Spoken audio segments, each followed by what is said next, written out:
Julia Dondo grew up surrounded by softness. Soft words, soft clothes, soft lies. Her father, Chief Dondo, was the sort of man whose voice could command a room, but who went quiet when he was angry. He owned hotels, lands, and people's respect. Her mother, Esther, was a doctor who dressed with quiet elegance, the kind of woman whose perfume lingered long after she'd left. Their only child was supposed to be perfect. Julia was beautiful in the kind of way that made people pause. Her skin glowed the color of warm honey, her smile quick, her laugh contagious. In public, she was the girl parents pointed at and said, "See Dondo's daughter, you too should be like her." But beauty is rarely peace. When Julia was 16, she discovered something inside her she couldn't explain. It came in whispers and sudden urges, in the dizzying thrill of doing something she shouldn't. It began with little things. Her classmate, Ruth, had a pink mechanical pencil with glitter inside the barrel. Julia admired it every day, twirling her own plain blue one and pretending she didn't care. Then one afternoon, while Ruth went to the toilet, Julia saw it lying on the desk. The pencil seemed to call her name. Her hand trembled as she reached for it, slipping it into her school bag before she could think. Her chest pounded, her ears rang. When Ruth came back asking, "Where's my pencil?" Julia shrugged, trying to look bored. "Maybe you misplaced it." She went home and locked herself in her room, staring at the pencil like it held magic. She loved it, hated it, wanted to throw it away and couldn't. That night, she hid it inside her pillowcase and cried herself to sleep. It wasn't about needing things. Julia had everything: new shoes before others got old ones, pocket money in crisp notes, perfumes her classmates had only seen in magazines. Yet, sometimes she'd feel something twisting inside her, like a small, hungry thing scratching at her ribs. She started taking more: a hairband, a lip gloss, a tiny pendant from a cousin's dressing table. Each time, she'd swear it was the last. Each time, she'd feel the same rush and the same crushing guilt afterwards. By 17, the pattern had hardened. She stole from people she loved, from people who trusted her. Her mother once asked gently, "Julia, have you seen my silver bracelet?" Julia's stomach clenched. She'd taken it 2 nights earlier for no reason she could name. She lied easily. "No, Mommy. Maybe you left it at the hospital." Her mother frowned but said nothing more. Julia hated the lie. She wanted to return it, but shame made her freeze. The bracelet stayed hidden in her makeup bag for months, like a secret she couldn't throw away. She began to feel like there were 2 of her: the smiling, polished Julia everyone admired, and the shadow Julia who took things she didn't need. Sometimes she'd stare at her reflection and whisper, "What's wrong with me?" The mirror never answered. The first time she was caught was 18. Her friend Tonya hosted a small birthday gathering, just classmates, music, laughter, and soft drinks sweating on a glass table. Julia went, dressed beautifully, her hair falling in sleek curls that brushed her shoulders. She had been quiet all evening, half listening to the gossip, half watching the room. Then she saw it, a delicate gold anklet on the dressing table. She told herself, "Don't," but her hand was already moving. The anklet disappeared into her clutch bag. Moments later, chaos. Tonya shouted from her room, "Who took my sister's anklet?" Everyone started talking at once. Someone joked, "Check our bags or thief dey along us." Julia forced a laugh. Her throat was dry. When it was her turn, she unzipped her bag slowly and the anklet tumbled out. The room went silent. "Julia," Tonya whispered, confusion in her eyes.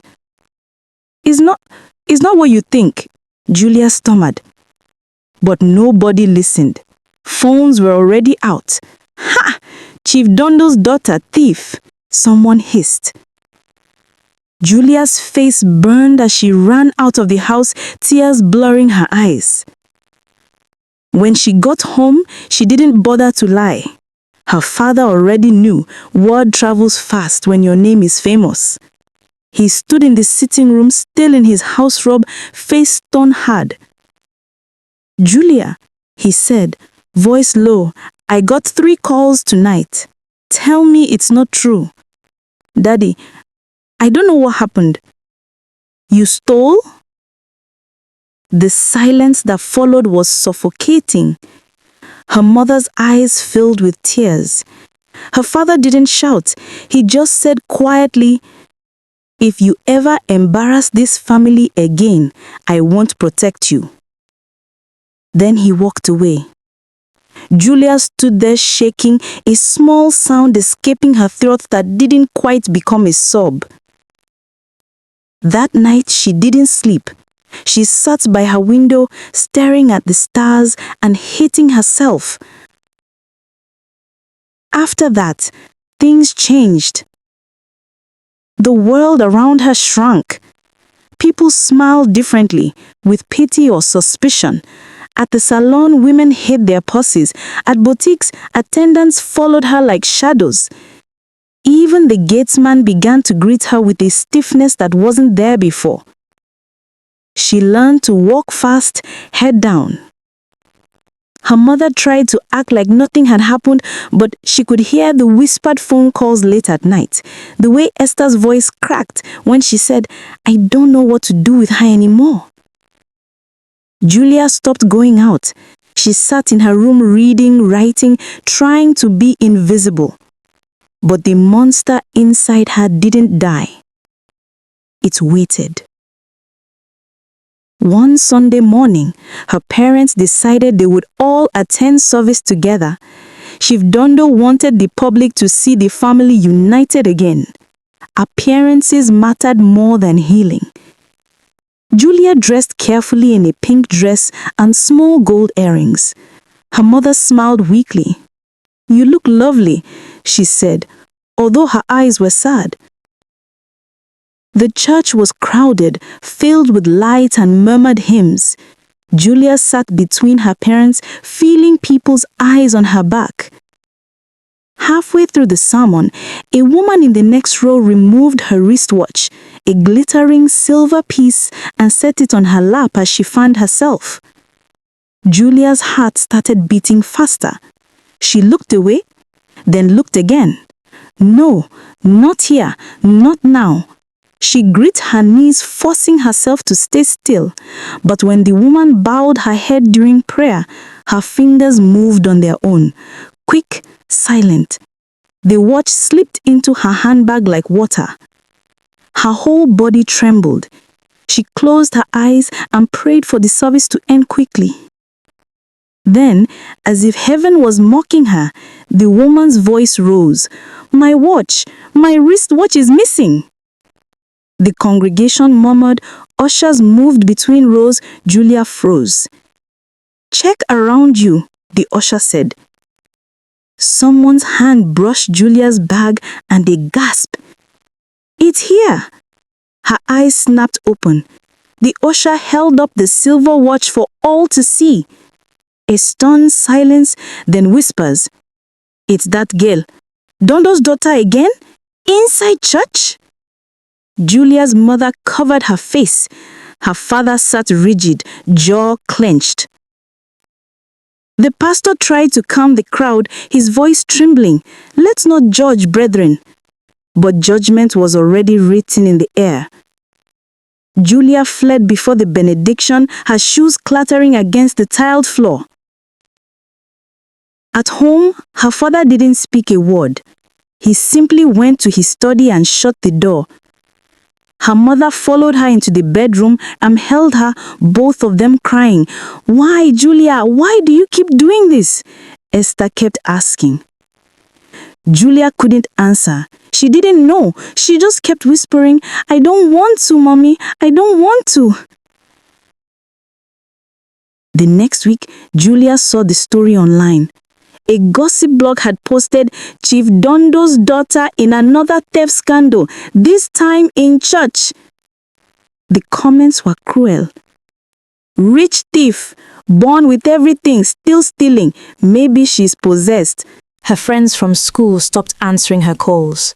Even at home, silence filled every corner. She began to avoid her father completely. He stopped greeting her in the mornings. Under breath, resentful.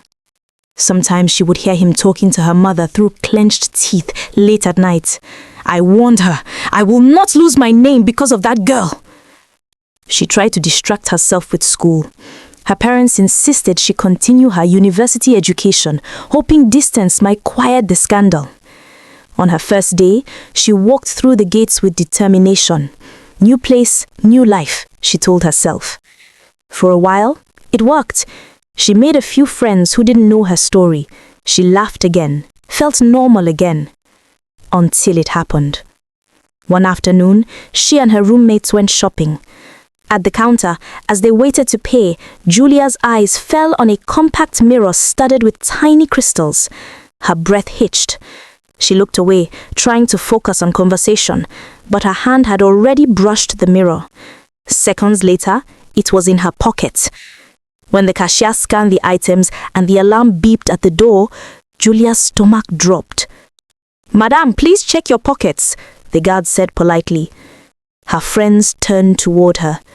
"Julia, you okay?" She smiled nervously, fumbling. Then the mirror slipped out, landing on the tile floor with a clatter. The silence was unbearable. Her roommates stared, wide-eyed. "Wait, did you steal that?" Julia shook her head wildly. "No, I forgot it was there." The guard's expression said everything. He knew. They all knew. That night, her roommates told the hostel warden. The next morning, everyone knew her name. People whispered when she walked by. Doors stopped opening for her. She tried to stay inside, but the walls of her room began to close in. Her father got another phone call. This time, he didn't even speak to her. He just sent someone to pack her things. She went home again, another quiet drive filled with shame and exhaustion. She didn't cry this time. She was too empty. The whispers never stopped. They only grew quieter, colder, more poisonous.